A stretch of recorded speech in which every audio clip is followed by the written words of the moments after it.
اسلامی، یکیش در جمعیت. بیادرزاده را با کاکا، هر دو مربوط به حزب اسلامی، در یک حزب کی با هم مواجه ساخته است؟ دولت؟ نه دوستان محترم، در روی دولت قرار نداره.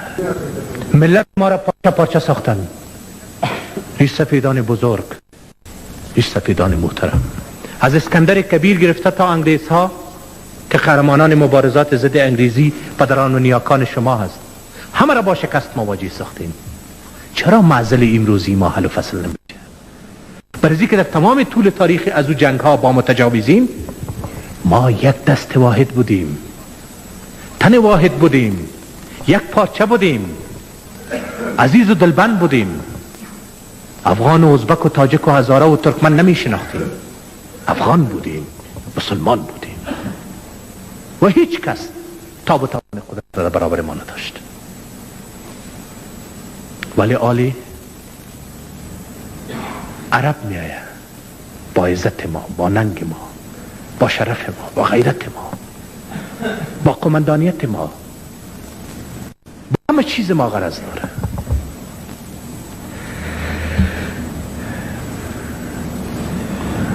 مرا یکی از قماندان ها، هنوز قطعات شوروی نرفته بودن، یک قماندان برجسته بود، نامش نمیگیرم، برایم خط روان کرد. من خطش پاسخ گفتم و تمام خواستها و نیازهایی که مردم افغانستان داره و مسئولیت هایی که ما در قبال ازی مردم داریم، این سنگر و او سنگر فرق نمی کنه. هر دو ما مدعی هستیم که خدمت برای مردم را انجام بدیم و سنگ خدمت مردم را به سینه می‌زنیم. پاسخ دادم برشان. پس دوباره خط روان کرد، همه چیز را درست پاسخ داده بودی، ولی از یک چیز خودت تیر کردی که او عبارت از موجودیت قطعات شوروی است. چرا نگفتی که شوروی ها اینجا وجود داره؟ پس دوباره برش نامه روان کرد.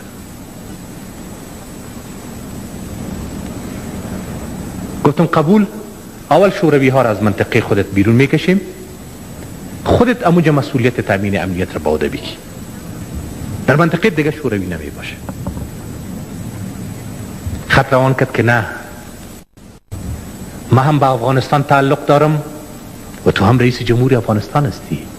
سوال ما سر یک منطقه نیست، سوال ما سر کل افغانستان است. از کل افغانستان شوروی ها باید بیرون بره. باز نامه برش روان کردم که اگر شوروی ها برآمدن و جایش دیگرها گرفتن، اگر در اینجا باز مشاور امریکایی آمد، اگر در اینجا باز وهابی های عربی آمد، اگر در اینجا باز جنرال های یا میجرهای پاکستانی آمد، برای ما در خط نوشته کرد که در اون صورت باز ما افغان هستیم، تو افغانیت را به اثبات برسان، باز ما هم افغانیت خود را به اثبات میرسانیم. حال دی روزا ما باز خط برش روان کردم و خط شام این بار بسیار با متن خوب و با محتوای خوب رسید. برش نوشته کردم که نگفته بودم برای شما که اینها می آیند و آمدن. بر خاک ما صرف حال مداخله مطلعی بس نیست، تجاوز. و شما از طریق تلویزیون می بینیم که ما هر روز یک میجر پاکستانی، یک عربی، ابو فلانی ابو فلانی ابو فلانی در این سنگر، در او سنگر، در این سنگر، در او سنگر گرفتار میکنم خدمت شما، اعترافاتش میشنوید. چی میکنن در سرزمین ما ای بیگانه ها که آمدن؟ میگن برای اسلام جهاد میکنیم. و برای شما میگم که قدر دور چرا آمدن؟ جهاد فلسطین علیه اسرائیل جریان دارد و او قیام علیه اسرائیل اعلان نموده است. بیت المقدس در تحت اشغال اسرائیل است و او را کعبه ساخته است. این عرب ها چرا نزدیک امونج جهاد را انجام نمیدن که بیت المقدس را آزاد بسازن که مسلمان ها برن سجده بکنن؟ که قدر راه دور طی کردن با پاکستان خود میرسن از اونجا غیر قانونی وارد افغانستان میشه و در اینجا با خود پول میارن و در میان مردم ما تقسیم میکنن که برادر بکش، که فرزندت بکش، که اولادت بکش، که زن را و بیوه بساز، که یتیم را بگذار اشکش بیاید، خانه را ویران کو، وطن را از بین ببر. این راکت از سکر 20 است و سکر 30 و سکر 40 است در خدمتت قرار داره. این توپ های نمیفهم بی پسلگد است و این ماشین دارای عجیب و غریب است، در حالی که شما خود میگین ما به سلاح ضرورت نداریم، به غذا ضرورت داریم، به نان ضرورت داریم. مردم ما گرسنه شده، کشت نیست، کار نیست، زراعت نیست، اقتصاد نیست. اینجا یکی از کاکاهای محترم من سایه داد برای من که اقتصاد ویران شده است، اگر باز هم ویران میگردد. من مورد سوال شما را قرار میدم که کدام راه را تعقیب بکنیم؟ راه میر مسجدی خان را، راه جلندر خان را، راه برزو خان را، راه میر درویش خان را، یا راه وهابی ها را، یا راه میجرها و جنرال های پاکستانی را، یا راه و دستور و فرمان و حکم امریکایی ها را؟ شما برای ما بگوین کدام راه را تعقیب میکنید؟ راه پدران و نیاکان خود را تعقیب میکنید.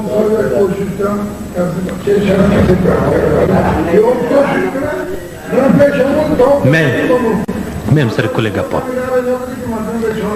خوب است، برای ما دلیل خوب دادین.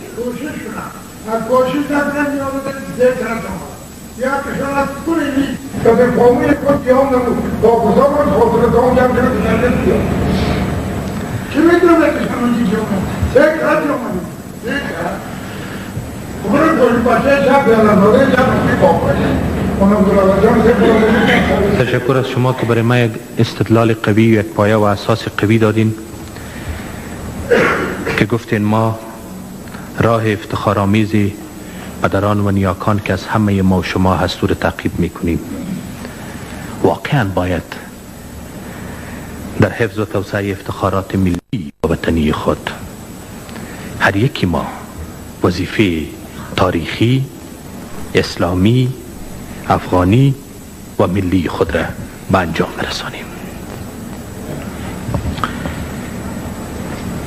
برای که فرصت ها کمتر میسر میشه، من میخواستم امروز با شما واقعا مسئولانه صحبت بکنم و از شما تقاضا میکنم که ما از ته دل صحبت بکنیم، از ته دل. ما چند کلمه را و چند مسئله را در برابر شما قرار میدم، نه با مثابه فرزندان دلیر از این پدران و نیاکان کودامن زمین. یا صرف شما مردم شمالی خود میدانید، جنوبی را از خود نمیدانید، مشرقی را از خود نمیدانید، غرب از خود نمیدانید، شمال و مرکز از خود نمیدانید. همش باید اولتر از شما باید باشه، برای که در پیشاپیش حفظ ازی وطن، مقدسات ازی وطن، تاریخ ازی وطن پدران و نیاکان شما قرار داشته است. لذا این افتخارات بر پیشانی شما حق شده است و شما باید در صف مقدم قرار داشته باشید.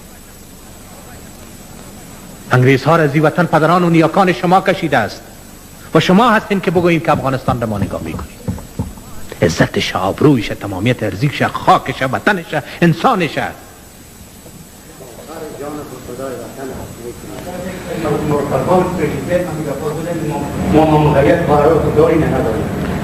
میایم سر کل گپا.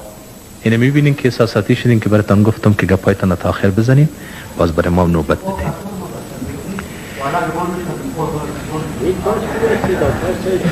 این حالی ما براتون میگم چند مسئله را و در اخیر میایم سر مسئله سرک.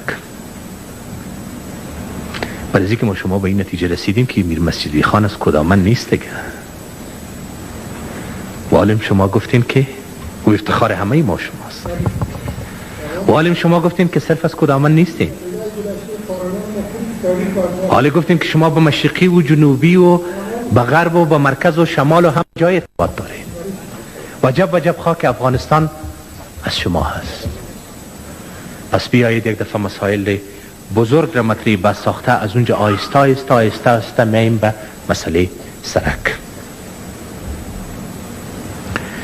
وقت داریم؟ حوصله شنیدن گپا رو داریم؟ مسئله اول مسئله وطن است. هیچ کس ایمان را نمیتونه بگذارانه، برای که گفته شده حب الوطن من الایمان. اونم کسی ایمان را میتونه بگذارانه که با وطن خود عشق و محبت داشته باشه.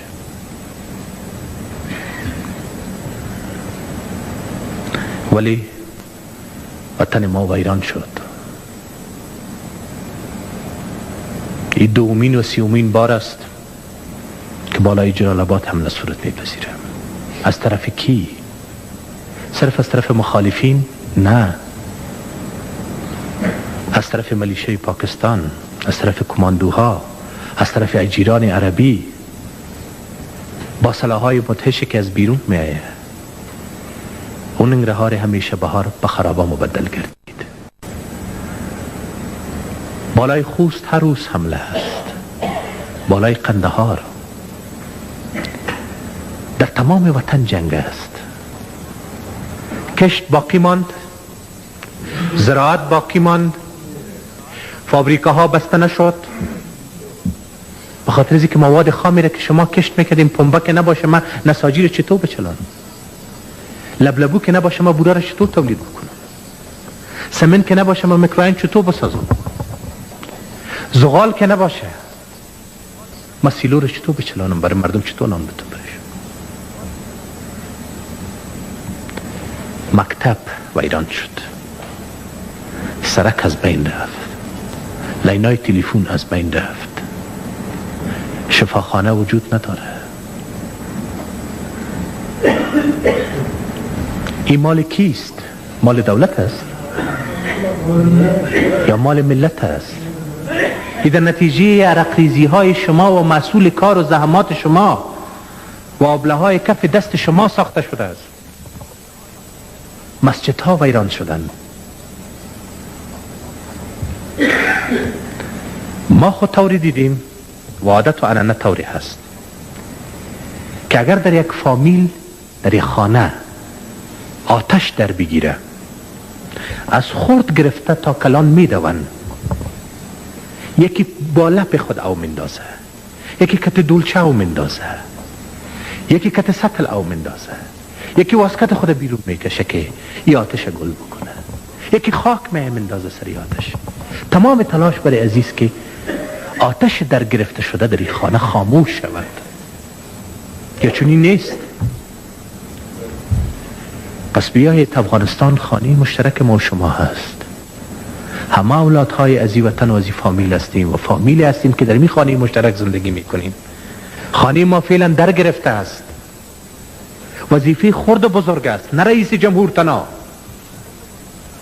شما، من، انور خان دنگل، خان آقا خان، آجی گل خان، همه، صوفی صاحب رسول خان، از همه هست که یه آتشی که در خانه مادر گرفته، اگر کت واسکت میشه، اگر کت سطل میشه، اگر کت دولچه میشه، باید خاموش بسازیم. اگر فرزند واقعی از این خانه هستیم، اگر فرزند مربوط به این فامیل هستیم، اگر فرزند حلالی از این وطن هستیم، مگر ما چی میکنیم؟ کسی راکت را به دست ما میده، او را در سر شانه خود مانده، کسی تفنگ به دست ما داده، کسی توپ به دست ما داده و ما این خانه خود را ویران میکنیم. به جای ازی که آتش فرو بنشانیم، سر آتش ایزم میپرتیم، تیل میپرتیم. اگر یک خانه در گرفته، میگیم بگذار آتشش به خانه همسایه هم برسه و کل افغانستان در بگیره. من برای شما میگم که بعضی ها میگه که ما میخواهیم در جنگ پیروز شویم. یک کلمه را و یک جمله را برای شما میگم. پیروز در جنگ یا کامیاب در جنگ ناکام اصلی است. راستی براتان بگویم، بالای کی پیروز میشین؟ بالای کی موفق میشین؟ بالای مردم خود؟ بالای قبرستان ها؟ بالای هدیره ها؟ حکم روایی سر کی خواد کردن؟ امیر حزب اسلامی و امیر وطن بالای کی خواد شدن؟ بالای تمام بیوزنا؟ بالای یتیمان؟ بالای اطفال بیچاره مظلومه که توسط از این راکت های کور زده میشه و دستشان قطع و گردنشان قطع و زانویشان قطع؟ بالای از این حکم روایی کردن باز ما بگویم که ما کامیاب هستیم، ما پیروز هستیم و باز افتخار بکنیم؟ از این کده ناکامی بزرگ دیگه وجود ندارد، از این کده شکست بزرگ دیگه وجود ندارد که آدم سر اشک یتیمان و آه و ناله و زجه و فریاد بیوزنان حکومت بکنن. آدم سر خرابه ها، آدم سر قبرستان ها، سر استخوان های عزیزان و دلبندان و برادران و پدران و مادران و خواهران خیش حکومت بکنن. امی جنگ را پیروزیش میخواین و شعار امیست که ما جنگ را تا آخر ادامه میدیم، جنگ را تا آخر ادامه میدیم، تا یک افغانم که باشه ادامه میدیم. این کامیابیست در جنگ. شما برای بکنین. عزیز و پدر و فرزند و دلبند خود را از بین بردن و بر غم و اندوه و ناله و فریاد از او حکومت کردن و باز آخرش هم بگوییم که ما جهاد را بردیم، ما جنگ را بردیم، ما پیروز شدیم. هیچ کس زیان نمی بینه غیر از افغان. پاکستان زیان نمی بیند، عربستان سعودی زیان نمی بیند، امریکا زیان نمی بیند، هیچ کشور خارجی زیان نمی بیند، شوروی هم زیان نمی بیند. اگر دیروز در اینجا اسکرایش وجود داشت اونا هم رفتن به وطنشان. این فقط صرف افغان است و وطن افغان است و خانه افغان است که زیان می بینه. بس از این خاطر است که خونی پدران و نیاکان شما میر مسجدی خان و میر درویش خان با بقشقاری باید در رگ و پوست و خون و استخوانتان دوباره به جوش بیاید.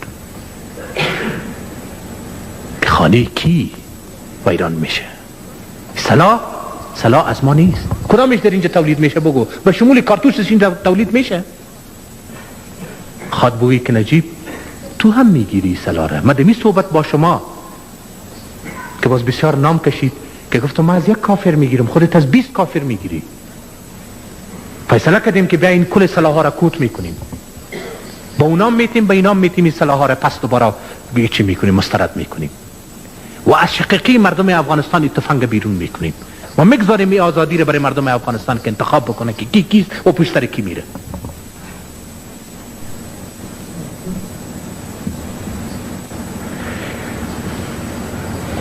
وطن ما را ویران ساختن،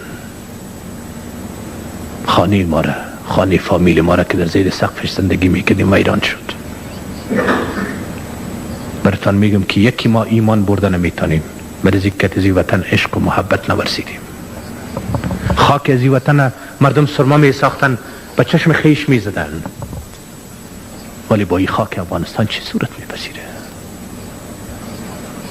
تو پدران و نیاکان ما که در 3 جنگ افغان و انگلیس پیروز شدن، تو در برابر اسکندر کبیر که پیروز شد، که یکی از دوستان ما در اینجا گفت اونا از خود ننگ و شهامت افغانی، اتحاد و وحدت و اتفاق ملی و تاریخی داشتن و اسلامی داشتن، اونو را زنده بسازیم.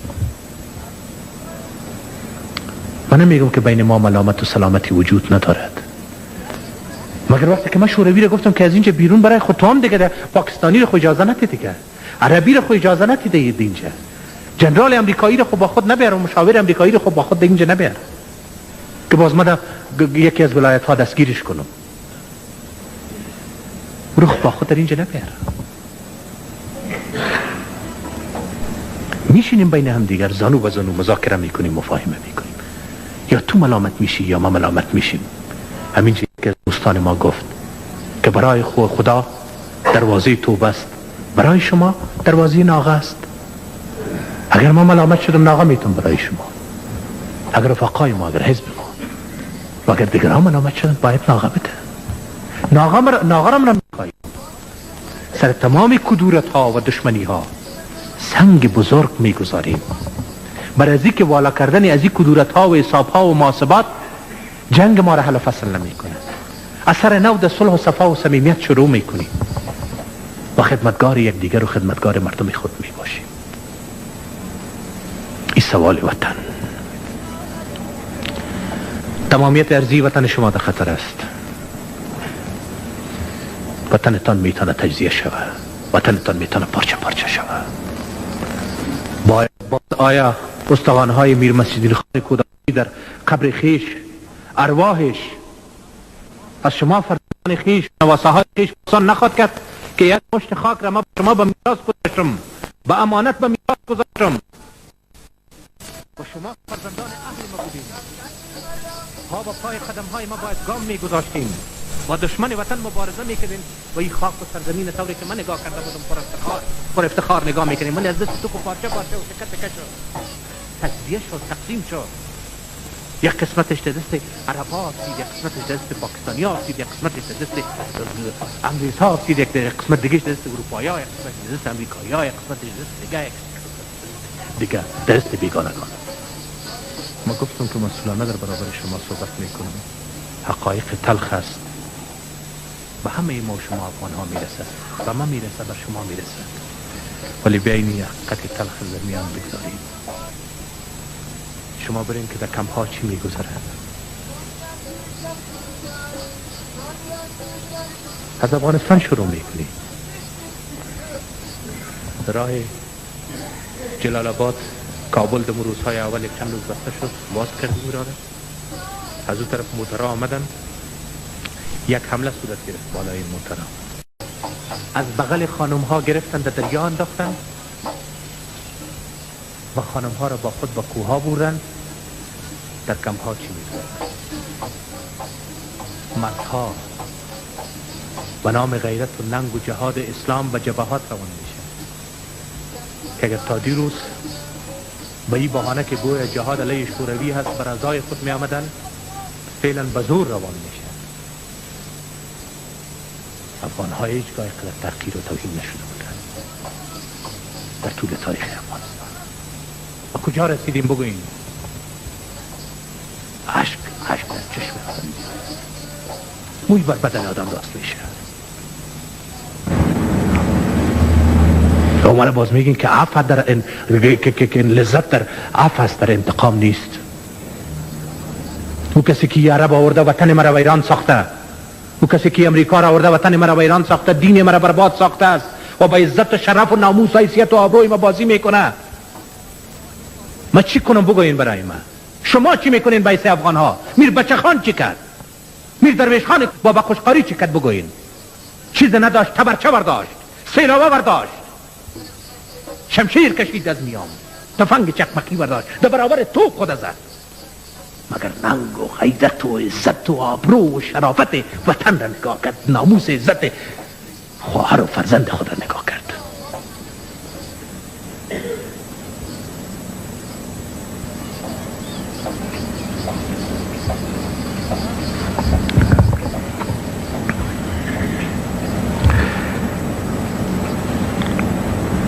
ایسی بالای ما آمده است. شما خو میگین که راه را باز بکنین، من سر راه مفصل که تان صحبت میکنم. مگر بیاین، دوستان ما گفت، یکی دوستانی که پیش انورخان دنگر رفته بود که ما راه را باز میکنیم، اونا گفتن اول موترهای ملکی بگذره در مرحله اول، بازپسان ببینیم تجارا را موترایش اجازه میتیم، بازپسان موترهای دولتی را اجازه میتیم. من از شما پرسان میکنم که این موترهای دولتی از ایرتان به کابل چی انتقال میده؟ حالا شما ایره میفهمین خو یک نی دو نی صد نی صدها موتر گشتانده شده، تخلیه شده، چی رو میرن؟ تیل، بوره، آرد، گندم، روغن. برای کی؟ برای 2 میلیون مردمی که در کابل زندگی میکنه. فقیر است، رنجور است. شما میفهمید چی زمستان تلخ گذشت؟ برای ما قصه کردن، برای یک جای دیگه میره حکایت کرده بودم، برای شما بازم حکایت میکنم. در این روزهای بعد زمستان یک فامیل است به سر کوچک خود روان کرده ساعت 5 بجه صبح دلای یک پیران تنبان که تو برو برای ما فقط یک نان بیار، برای نان چای صبح. رفته تا 11 بجه استاد شده، نتانسته که نان بیاره. وقتی خانه آمده از طرف پدر و مادر لط شده که تو یک نان آورده نتانستی. صبح برادره که دیگر کار خوارکش روان کرده، اونا هم از 5 بجه صبح رفتن تا 11 بجه نتانستن نان به دست بیارن و فکر کردن که اگر خانه بریم زیر لط میفتیم. در پالوی خانه همسایه تایق برف در گل و لای در زیر هوای سرد سمستان نشستن، جانشان برآمدن. 2 دانه طفل معصوم. او کجا کافر است بگوین برای من؟ او چی گناه کرده؟ هنوز بوی شیر از دانش بیرون میپره. آذانه که ملا یا پدرش در گوشش گفته هنوز او زنگ آواز میته در گوشش. کی را بند کرد بگوین برای من؟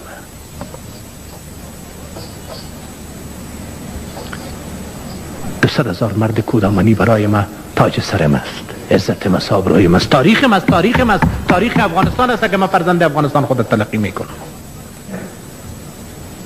ولی 2 میلیون مردمی که در کابل هستن یا فرزندای شما نیستن؟ یا اولادهای شما نیستن؟ این پیچ سفیدای از یا مادرای شما نیستن؟ این زنای از یا خوارای شما نیستن؟ این پیچ این سفیدای از یا پدرای شما نیستن؟ اگر واقعا این گپ صحیح باشه که به 12-14 ولایت از این راه به او طرف و به این طرف انتقالات میشه، پس این راه شمالی نیست، راه کدامن نیست که بند شده است. این راه مردم افغانستان است. چقدر مردم آزار دید.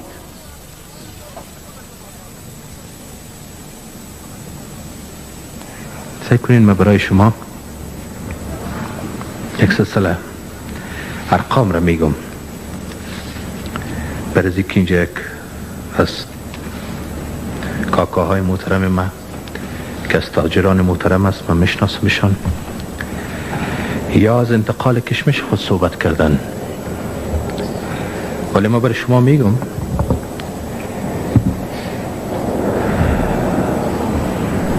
که ما کوشش کردیم، راههایی را جستجو کردیم تا قطعات اتحاد شوروی از افغانستان خارج شود.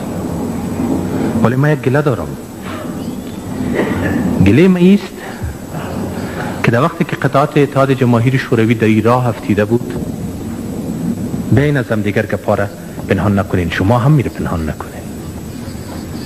بسیاری از این قماندان ها با پوسته های شوروی ها می نشستن، شوروا می خوردن. یادتان رفته بخیر. و جنگ بالای از پوسته ها نبود. سلام علیک داشتن و علیک داشتن. و در اون وقت اینه ما براتون میگم که سال 67 بعد از عودت قوای شوروی به وضعی که جنگ خاتمه بپذیره، ختم گردد، تلفات ما در سال 67 یعنی پارسال که هنوز شوروی ها بودن، در کل سال فقط مجموعاً در حدود 150 موتر بود. امسال در ربع اول سال، یعنی 3 ماه اول سال، 275 واسطه نقلیه تلف شده است. ببین ما گله کنم یا نکنم از پیشم دمی را دمیجه ما را خود متهم به این میسازیم که یا که شوروی ها آمده بودن یا دوستای شوروی ها هستن، ولی در وقت شوروی که موتر کمتر سوختنده میشه، در وقتی که شوروی نیست خود افغان کتتان قرار داره باز موتر زیاد سوختنده میشه و گشتنده میشه. از کی کنم این گله را پیش میرم. در طول سال، در تمام سالی که پارسال بود 11,081 تن خو 11,000 اموال دولتی تخلیه شد یا با آتش کشیده شد، در حالی که صرف در ربع اول این سال 5,000 تن هنوز 9 ماه دیگه در پیش رو هست از بین رفته و سوختنده شده است. 87 موتر دریور موتر در راه شهید شده و صدها نفر دیگه زخمی شده است. همین موتروانا و دریورایی که با چی مشکل میرن از اونجا نان و غله میارن و اینجا برای مردم و در هر قسمت راه موتر خود استاد میکنه، وضو میکنه و نماز میخوانه. درست است که کشته شوه؟ از اون میگذاریم. فقط یک کلمه براتون میگم که اینمی نتیجه جنگ و کار دشمن هست بین ما. اگر کدام نتیجه دیگری شما به دست آوردین بفرمایید او را برای ما باز بگویید. ما بارها اعلان کردم، اما دفعه که شما اینجا تشریف آورده بودین اعلان کردم. حالا اون دوستا پیشنهاد میکنن، یکی از محترمین انتقادم کرد که کمیسیون مصالحه ملی خوب کار نمیکنه، اونا کسایی هستن که از درون مردم انتخاب نشدن، نماینده های واقعی مردم نیستن. شما نفرای درست برای ما اجازه بتین انتخاب بکنیم، یک کمیسیون بسازیم، حتما نتایج به دست میاره. در ملاقات قبلی محافظین فراموش نکرده، شاید به یاد شما باشه، برایتان گفته بودم که از درون خود نماینده هایتان تعیین بکنین و مراجعه بکنین پیش قماندان هایتان. در روز وقت خواستیم، گفتیم که از میربچکور گرفته از گلدره از اینجا بگیرین تا شکردره و میربچکور تا کلاکان و ترکایی تا قره‌باغ و استالف کلشه با کل قماندان ها ببینین، بیارین تمام خواستایشان پیشنهادایشان و کلمات خود را ما یادداشت کردیم. حال برتان میگم که من چی گفته بودم برتان، که دولت حاضر است نیازمندی های شما و اینها را در نظر بگیرد. شما با گروه های مسلح بگویید که امنیت مناطق خود بگیرید، راه را امنیتش تامین کنید، راگیری صورت نگیره. دولت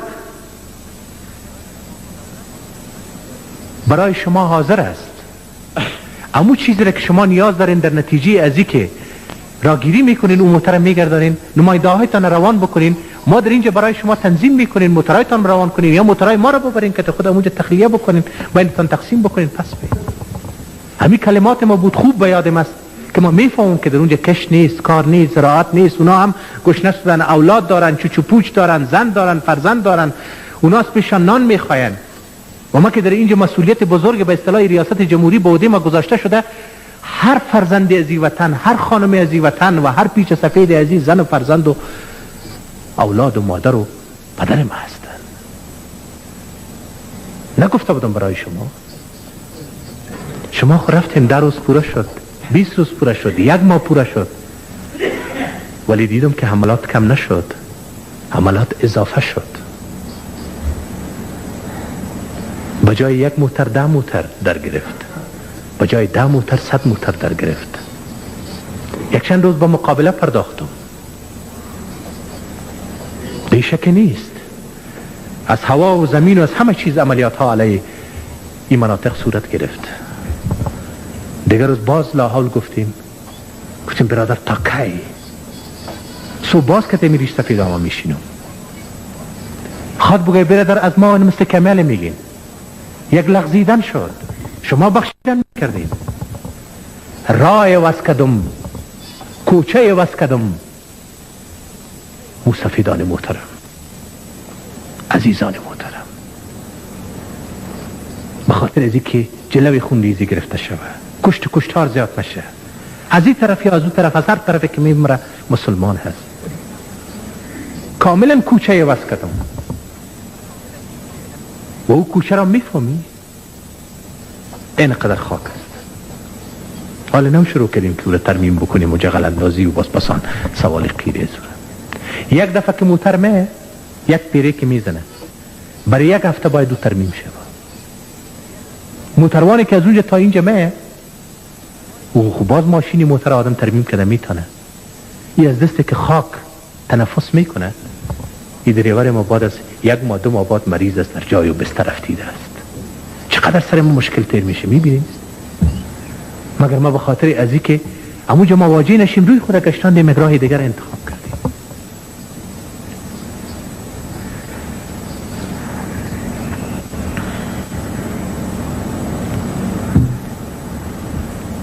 اگر ما این اعلان کرده باشم که همه چیز برای شما برای قماندان ها میرسه، نماینده هایشان تعیین بکنین، دیگه جنگ برای چی؟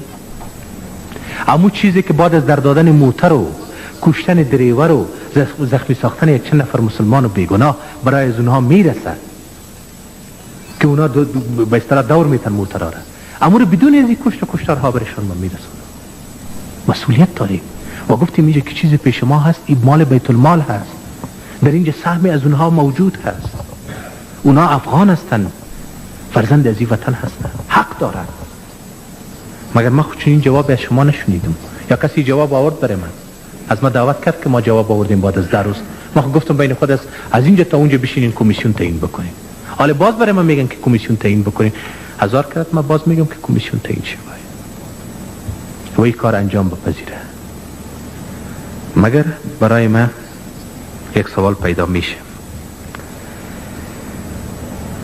که به این مسائل عمومی و کلی و تنی و مردمی بیندیشیم یا برای باز نمودن از یک راه بیندیشیم یا هم جزئی از این مسئله هست و هم به شرط به ایرا را باز بکنیم که موترهای خصوصی که کتمه رابطه داره اجازه بتش، موترهای دولتی که برای مردم غریب 2 میلیون مردم اینجا نان و گندم و آرد میره او اجازه نمیتم.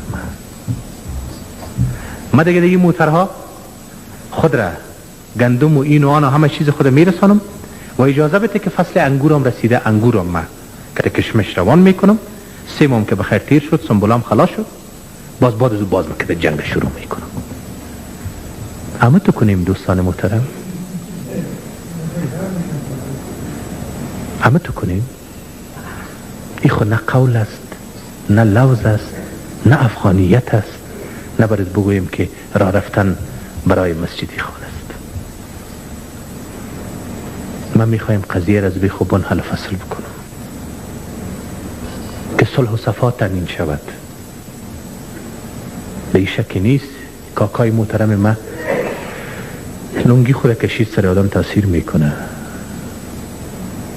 حال تروالا او روز 62 دانه راکت در کابل افتید، 62 راکت،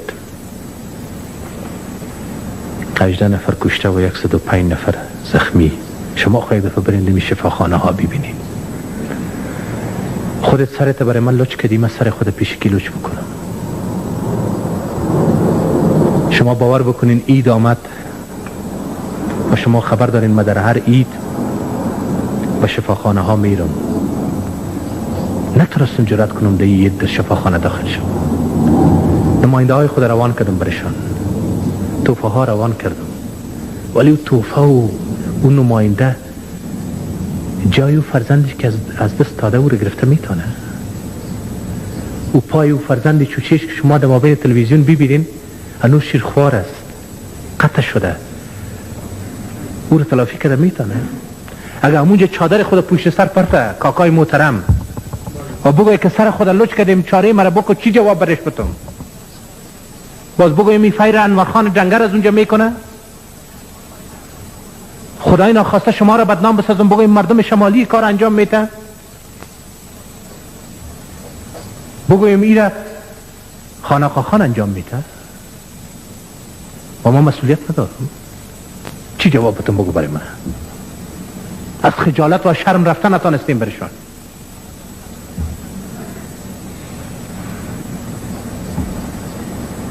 بیاین می سرتان را بر زمون آلوچ کنیم، کلاه مرم که خود ببرین اونجا بانین. که برادر توپ هم است، تانک هم است، تیاره هم است، همه چیز هم است. از این نمیگیرم کار من. بیایید بین خود بشینیم که وطن ویران شد، اسلام برباد شد، عزت و ننگ و ناموس ما لیلام شد. بیا ما افغان ها بین هم بشینیم، این صلاحیت را داریم، زانو به زانو میشینیم، شروعای کودامانی پخته میکنیم، مرچ تند و تیز مندازیم، سلاتیر زر تیار میکنیم، سر گلم و توشک میشینیم، ملامت و سلامت را معلوم میکنیم، بر یک دیگر ناغا و نواتی که کسی گفت میریم سنگ کلان میگذاریم، دیگه مردم گفت میریم سنگ کلان میگذاریم، دیگه مردم بیگناه را به قتل نمیرسانیم. با حکم کی؟ با دستور کی؟ من خب پیشتر برای شما گفتم که انانه خود طوری هست که خانه در بگیره، آدم خانه را گل آتش را گل میکنه. ما باز راکت میزنیم، افغان هستیم، از زمین خانه هستیم، از زمین فامیل هستیم.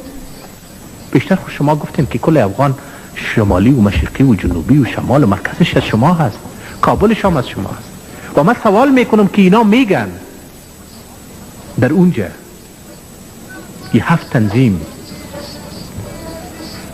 اول خوی گپشن دروغ که میگه ما شهرها را از این خاطر فتح نمی کنیم که استرهام داریم، رحم میکنیم بالای مردم شهر. و روزی 20,000 فیر بالای جلال آباد صورت بپذیری، فیر ای رحم است رو بلا، این استرهام است. در این کابل که مردم 2 میلیون جمع شدن، از اطراف جمع شدن که امینجا یک سرپناهی داشته باشیم و آرام خواد باشیم. و راکت فیر میشه، در اینجا کشته میشه. حالیا خو ادعا میکردن که ما 90% خاک و مردم افغانستان با ماست. اگر 40% از اینا را یا 50% از این را شما در قریجات بگیرین، 40-50% خود شهرها باید قرار داشته باشه یا نداشته باشه. پس 40-50% طرفداران از اینا در شهرها هستند. آدم خود سر طرفداران خود فیر نمیکنن، طرفداران خود را خود کت راکت نمیزنن. باز اینا یه امیدم داشته باشه که صبح مردم افغانستان برای از اینا رای بتن، برای از اینا دست بالا کنن، برای قاتلین خیش. صرف کاش که علیه دولت جنگ میکردن، کاش که علیه قوای مسلح جنگ میکردن، گرچه وان برادر مسلمانش هست. خود پیشکیست میرمیش در اونجا مسلمان آدم ایده برابر از او جنگ را انجام میده، یا افغان و افغان، یا مسلمان و مسلمان. خب باز هم میگه که ما که قوای مسلح که قوای مسلح. عالی طرفداران خودش که در افغانستان وجود داره 90%، اینه چرا زیر راکت گرفته؟ از جام میگذاریم میریم در مابین دهات و قریجات. حزب با حزب چرا جنگ انداخته است؟ جمعیت با جمعیت چرا جنگ میکنه؟ چرا افغان ها بین هم در همه جا جنگ میکنن؟ بیایید که از گیر دشمنا و بیگانگان خود را خلاص بسازیم.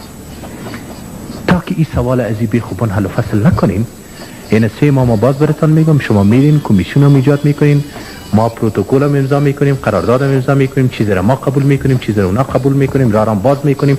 بعد از این 3 ماه گذشت، باز یک عرب آمد، باز یک نفر میجر پاکستانی آمد، باز همون جنگ و جدل شروع شود. باز خود چی بگوییم؟ خود افغان بگوییم.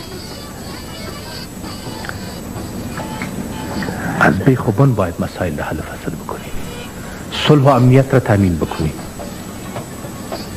شما در کدام کشور دیدین که سرک مال یک گروپ یک تنظیم باشه؟ در کشورهایی که کشورهای فدرال قرار داره، که در یک کشور چند حکومت وجود داره، بین هم دیگر و یک حکومت مرکزی وجود داره. در امو حکومت‌های علایده هم سرک و مواصلات از حکومت مرکزی است.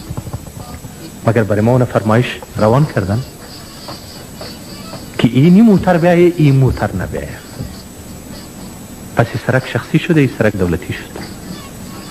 دولتیش هم بگذارین، سرک مردمی است، از مردم، از هیچ کس نیست.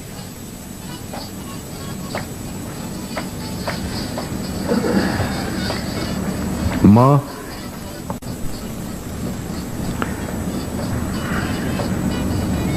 اکنون هم همان نظر قبلی خود تکرار میکنم که دولت حاضر است مورد ضرورت اموال را برای شما تهیه ببینه، در اونجا تخلیه کنن، برای می گروپ ها و تنظیم ها تخلیه کنن، قماندان ها و سرگروپ ها، اولاد ها و فرزندای از اونها هم از امی وطن هستن. آنها جز همین مردم هستن و ما تلاش میکنیم تا وظیفه دین خود را در برابر از اونها هم انجام بدیم و برایشان مواد برسانیم. ما میتونیم که این مواد را توسط نمایندگانشان برایشان برسانیم، اما هدف اصلی ما است که جنگ قطع شود، جنگ قطع شود، راه های مواصلاتی باز باشد، مواد برای مردم، برای همه مردم برسه. نگوین که برای راه های ما بسته است، برای 200,000 مردم شمالی مواد نمیرسه، برای 2 میلیون مردم کابل هم نیز مواد نمیرسه، برای مردم لوگر و گردیز هم مواد نمیرسه، برای مردم غزنی هم مواد نمیرسه، برای اروزگان و زابل هم مواد نمیرسه. اگر در اینجا ما این گناه را با عهده خود بگیرم که ایران را بسته کردیم، در حالی که ما بسته نکردم، اینها بسته کردن. این دیگه ولایت را کی مسئولیتش با دوش خود میگیره که راه ها را کی بسته کرده است؟ پس میبینین که بسته کردن راه وظیفه من نیست. بسته کردن راه وظیفه است که از جانب اجانب برای کشته شدن و مردن مردم و اهالی برای از اینا سپرده شده است، که مردم های بیچاره را زیر محاصره شهرها را بیارین که به تنگ میاین، کشته شوند، گویا علیه نجیب قیام بکنه. مگر او که او خانه ویرانی را دیده، او که او بربادی دین و مذهب دیده، او که بیعزتی و حرمتی را دیده، او میگه از گشنگی میمیرم، ولی ایگه پاره قبول کردن میدانم. و عملا شما دیدین 5 ماه گذشت که مردم افغانستان با وجود تمام مشکلات صبر و حوصله و شکیبایی از خود نشان دادن، در راهی از اونها نرفتن. سریع برای شما میگم و پنهان نمی کنم، از مردم افغانستانی را پنهان نمی کنم که قبل از عودت قطاعات محدود اتحاد جماهیر شوروی مردم افغانستان تو فکر میکردن که ملامت ماستیم. هرچی که میگفتیم که ما قطاعات شوروی رو برای ازی خواستیم که از اونجا پاکستانی میه، از اونجا امریکایی میه، از اونجا عربی میه، سلاحهای گوناگون و مختلف میه، برای ازی که امنیت باشه. مردم قبول نمیکرد، میگفت نه شما مجرم هستید، شوروی ها را آوردین کشور ما را اشغال کردن و بکشین شوروی ها را.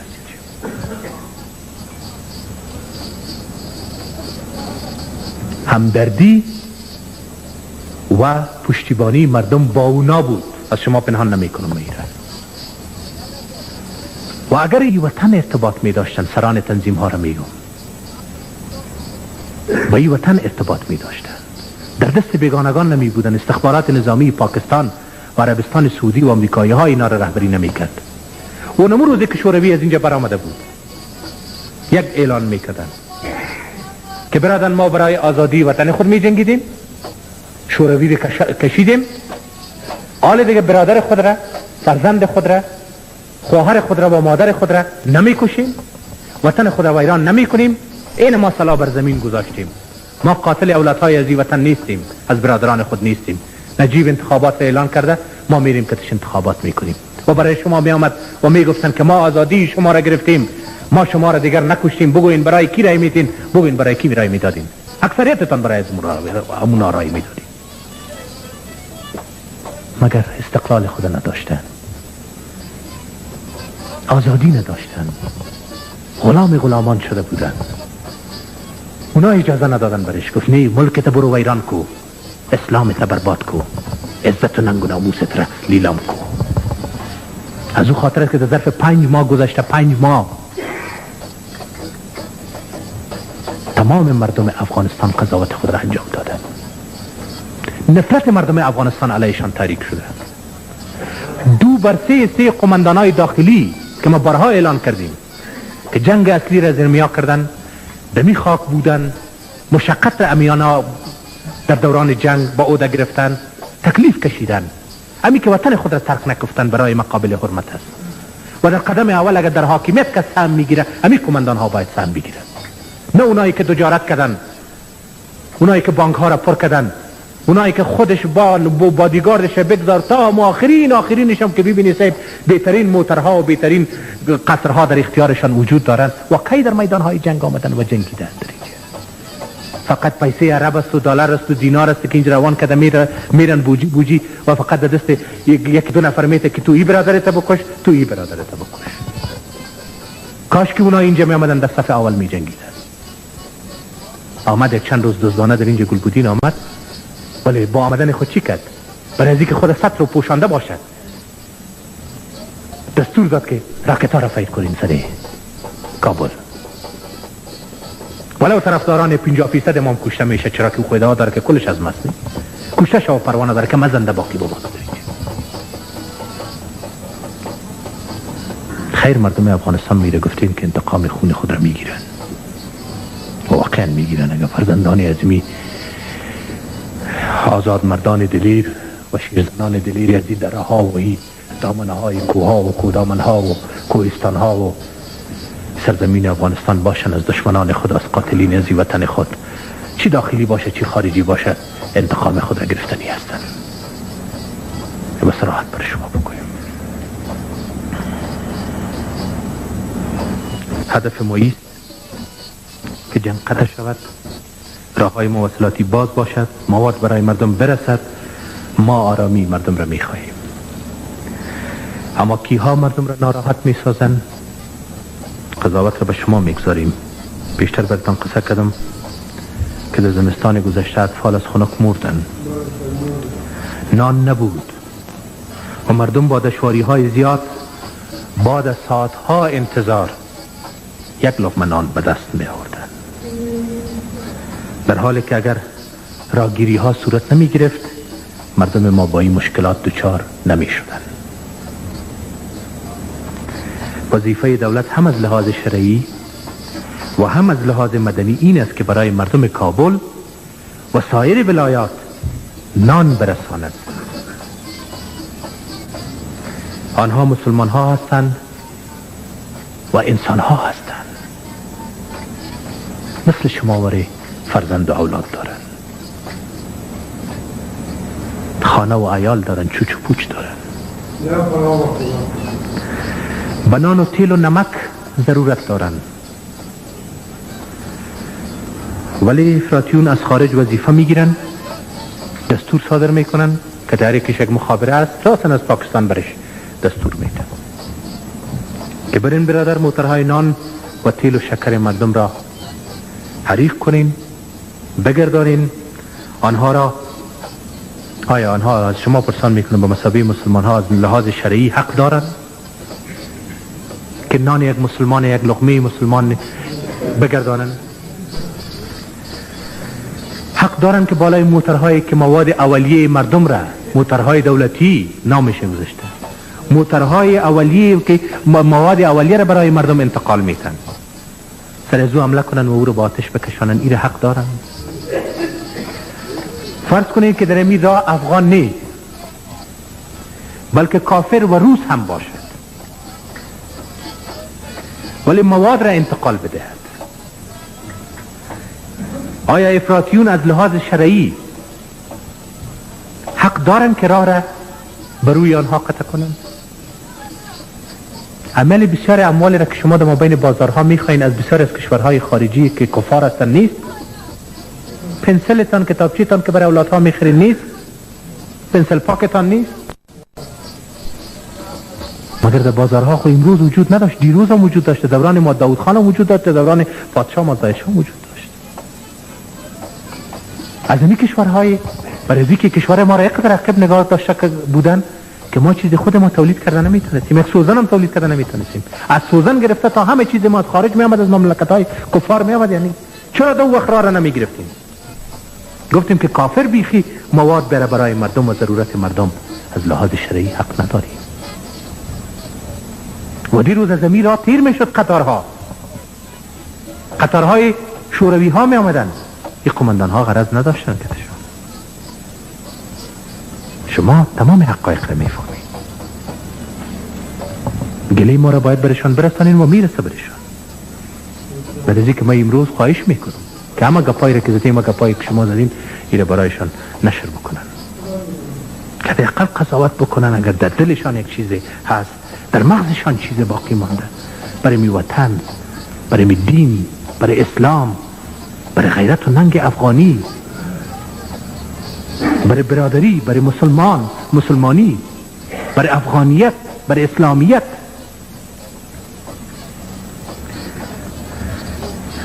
مگر به هر ترتیب او رو بگذاریم. ملل متحد تصمیم میگیره که برای یک تعداد مردم، نه یک تعداد مردم، برای یک تعداد گروپ ها ما تقاضا میکنیم که برسانین سیبی مواد را. او از اینجا حرکت میکنن در راه عظمی شمالی مین که به طرف پنجشیر یک چند موتر اموال و مواد غذایی را برسانه. شما خبر دارین کجا گشتن در این موتر را؟ از دولت خود صرف نمیگردانن که شما بگین از دولت میگردن. کمک بین الملل که آمده برای خود از این گروپ ها غم شما خوردین که خیر پروا نداره. بیاین اگر دیروز در اونجا میدادین امروز در اینجا می کمک ها را برایشان انجام بدین. از طرف ما آزادی، بیرق ملل متحد، موتر ملل متحد، نشان ملل متحد، گرم صاحب درام میگردن. ایره نامش چی میمانی؟ اونا شورویا نبودن، ما خب با بیرق ملل متحد میرفتن. در حالی که اگرتان بگیم که کتی شورویا دیروز دوست بودن.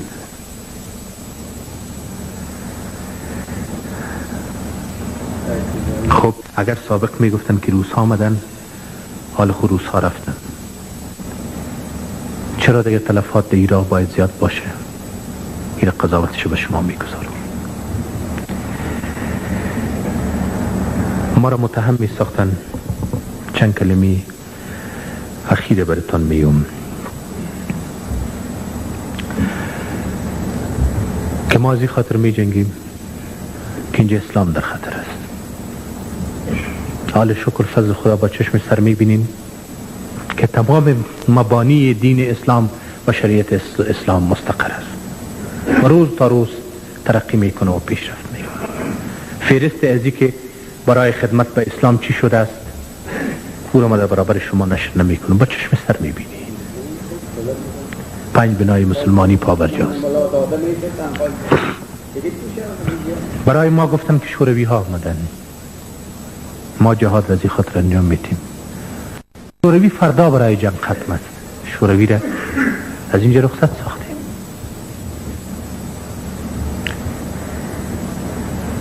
برای ما خطا نوشته کرده بودن که افغانیت را به انجام برسان. باز ما قول افغانی خود برای تو میدیم. ما افغانیت خود به انجام رسانیدم. کجا شد قول افغانی از اینها؟ حالی اینا عرب ها را برای چی میاره؟ پاکستانی ها را برای چی میاره؟ و شما پیشتر تصدیق کردین که در هر جبهه یک عربی قرار داره.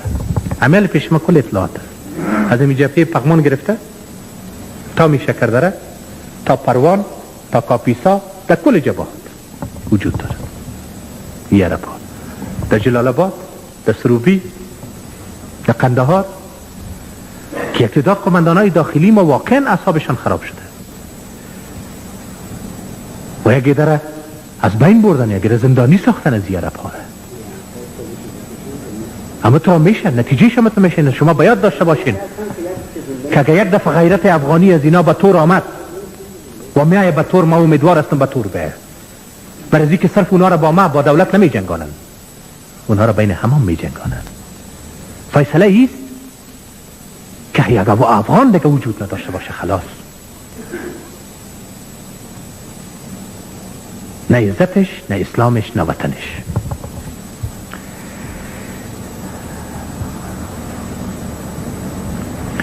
خب شوروی ها هم برآمدن. حال سوال سوم مطرح است که نجیب این چوکی رو برای ما اعلام بده. هر وقتی که نجیب چوکی رو اعلام کرد اون امور صلح میه.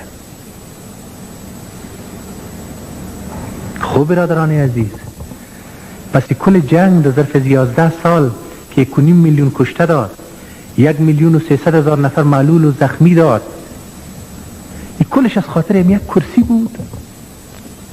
خامیر از اول میگفتیم.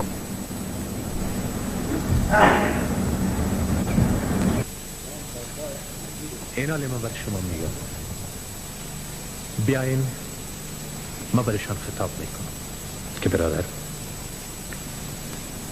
این چوکی از نجیب نیست، مال شخصی من می بود، ما فدای سرتان میکنم. این مال مردم و ملت است. من میگم مرا لوی جرگه انتخاب کرده، شما قبول نمیکنید، میگن این لوی جرگه ساختگی.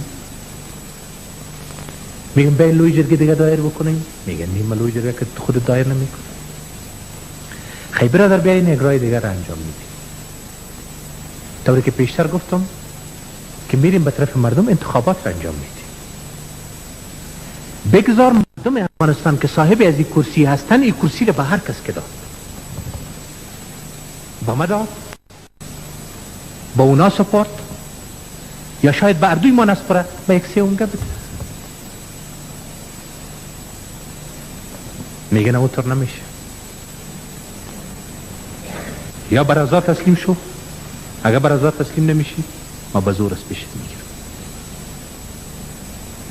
خوب اگر نجیب باشه با یک 10 نفر از رفقای خود، خب ما برای شما میگم به خاطر ازی که رنج و عذاب ختم میشد از امو رفیقا میخواستم عذر و زاری برشان میکردم که بیا برادر در یک تیاره سوار شویم، میریم در یک کشور دیگه، یک جایی که ایچ آواز ما را کس نشنود، همین جمعی آرامی بیایم مردم آرام شود. 200,000 عضو حزب است، 500,000 قوای مسلح است،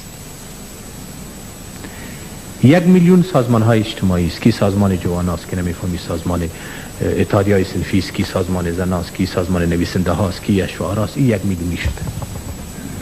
خو یگانه کش در حزبم قرار داره در اتحادیه ایره 2 میلیون نمیگیریم، 1 میلیون از 1 میلیون هر یکیش که 5 نفر یک فامیل داشته باشه حد متوسط چند میلیون میشه؟ 5 میلیون. برای من شما بگوین که 5 میلیون را من چطور در کدام بوجی پرتو میره در باره هن روان کنم که کلش غرق شود در بوجی، که اینا باز بیای آرام در اینجا به اصطلاحی وطن را حکم روایی بکنن، در حالی که تو نمیشه. همیز بی هم میفهمه، همی سازمان های اجتماعی هم میفهمه، همو قوای مسلح هم میفهمه، شما هم میفهمین که اگری حکومت بر از اینا الا بتی و او بیایه همی کل از اینا را از دم تیغ بی دریغ میگذارده و قصابی را خواد دیدی در اینجا.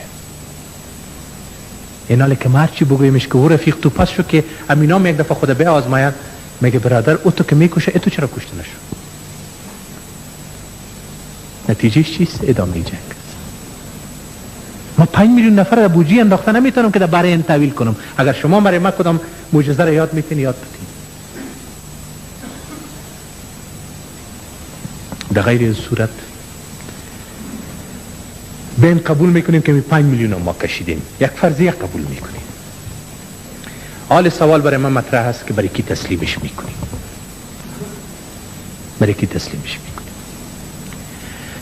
ساختن خب پیش روی ما ساختن. اول خب یک حکومت احمدشاه رو ساختن و هنوز چند ماه تیر نشد خودشان گفتن که حکومت مرده تولد شده ایره پس کنین صاحب ما انتخابات میکنیم. از کل قماندانای داخلی پرسان کنین که اینا انتخابات کردن در افغانستان؟ با بسیاری از قماندانای داخلی با ارزش و با اهمیت که فشار جنگ را و مسئولیت جنگ را و رنج و عذاب جنگ را با عهده کشیدن و در زیر سموچها در ظرف 10 سال زندگی کردن، در چی مشکلات و مصائب یارا تا کس خبر نکردن در او شورا. برای یگان یکیش یک روز پیش اول رسیده، صرف که همه قدر اول از گوشش برسانین بس خلاص. چرا انتخابات نشد؟ والا صاحب ما را خو انتخابات از این خاطر ما در کابل نکردیم، در افغانستان نکردیم، بمباردمان دولت افغانستان اجازه نمیده. خب قبول اینجا بمباردمان دعوت خو میدادی فلان قماندانه که 10 سال برای در اینجا جنگیده بود، از چوچ خود، از پوچ خود، از زن خود، از اولاد خود، از همه چیز خود گذشت به نام ازی که تو علیه شوروی جهاد میکنی. به خاطر تو جنگید امور خبر میکردی، اکثریتش خبر نکردن. شما پرسان کنین از جبهه قماندانای اصلی جنگ اون کسی که در دفترش کار میکرد، کسی که نزدیکش بود، کسی که خیشایش بود یا اینجا شناختیش بود، امور خواستش در اونجا. خب دو شورا کرد. حالا ما این سوال پرسان میکنیم که در اینجا انتخابات از خاطر بمباردمان هوایی کردن نتونستی؟ در بین همون مهاجرین که 5 میلیون هستن شما میگین هست؟ 5 میلیون اونجا است و 2 میلیون در ایران است. 7 میلیون میسازینش. در بین 7 میلیون خو انتخابات میکنین.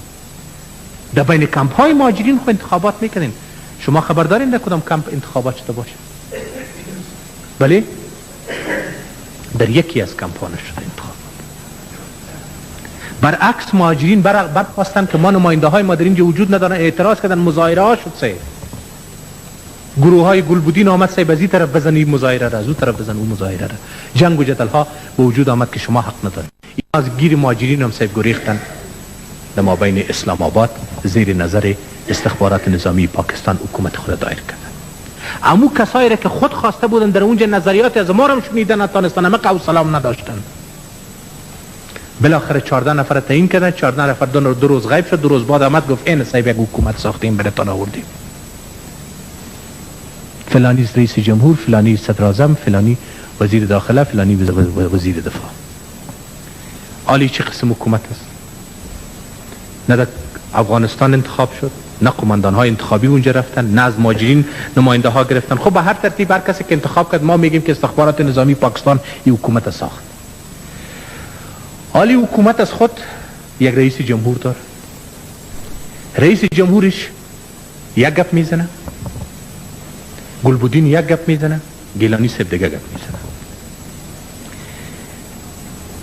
گلبودین میگه که 3 ماه ما در اول فیصله کرده بودیم که این حکومت به وجود بیاید، حکومت موقت است، بعد از 3 ماه انتخابات میکنیم.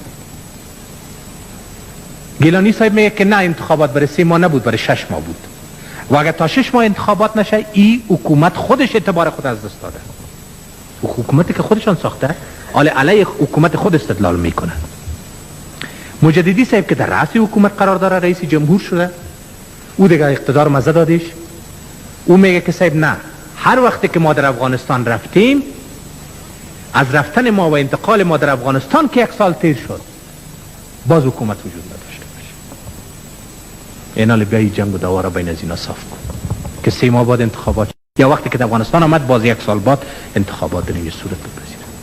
سر جای انتقال حکومت جنگ است. دوستای محترم، یونس خالص میگه که حکومت را ما منتقل میسازیم به ننگرهار. مجددی صاحب میگه که ما ایر انتقال میتیم به کنرها. سیاف صاحب میگه که ما ایر انتقال میتیم به جاجی و پکتیکا، ارگون. سر از این مناقشه است، جور نمیه. چند دانه وزیر انتخاب کردن، عالی وزیر از خود یک وزارت داشته میباشه. معین، رئیس، معاون، مدیر تا آخر. صاحب تشکیلات وجود نداره. یک چند نفر در وزارت صحت عامه و تعلیم و تربیه آوردن.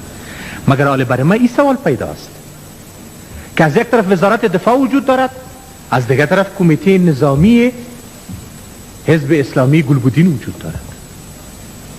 اگر او وزارت دفاع درست است، این کمیته نظامی برای چی؟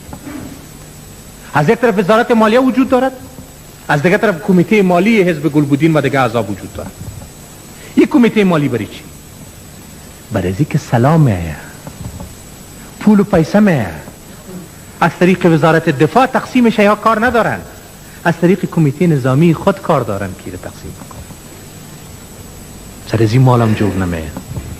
حکومت یک طرف است، خودشان باز حکومت هر تنظیم را علیحده ساختن.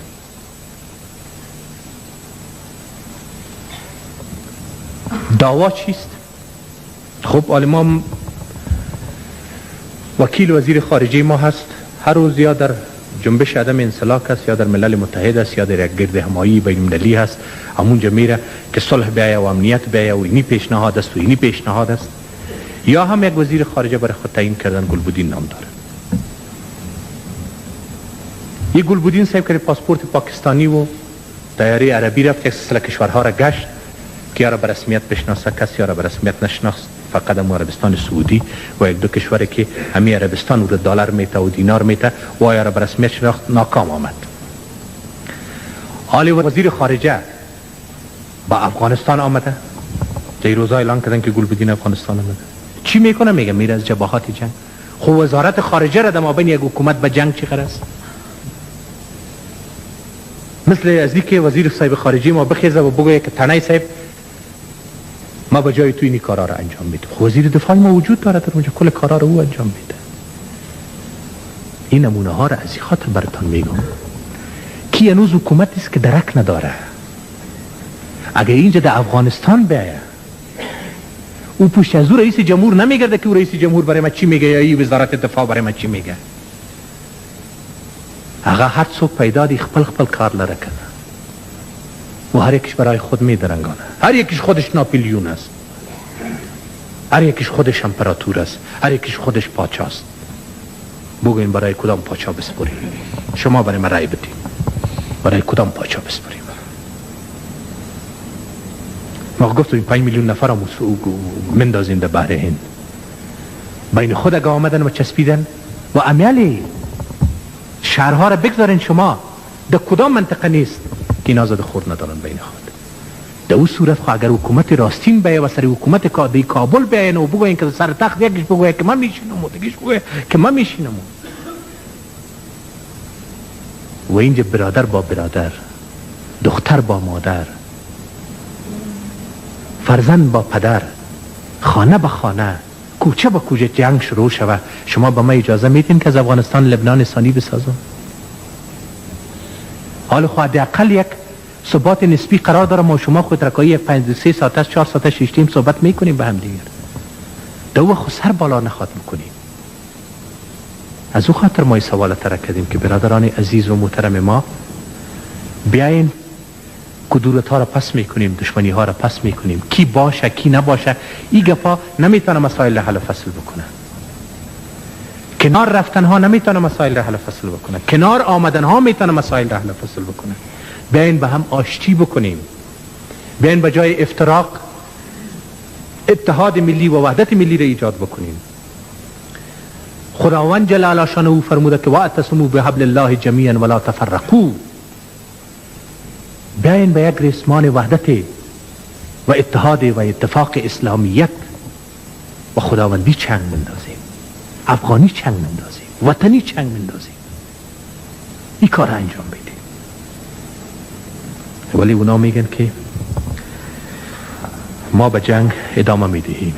ما برای شما میگم که دوام جنگ و طولانی شدن جنگ برای هیچ یکی از طرفین درگیر جنگ مفید واقع نخواهد شد. 10 سال جنگ به اثبات رسید که مفید واقع نشده است، بعد از این هم واقع نخواهد شد. کسانی که میخواهند به جنگ ادامه بدهند معنای آن این است که میخواهند در آخرین تحلیل مالک یک کشور ویران شده، یک اقتصاد خراب شده، سرپرست بزرگ، رئیس جمهور، حاکم، امیر هزاران طفل یتیم و هزاران بیوزن میخواه شود.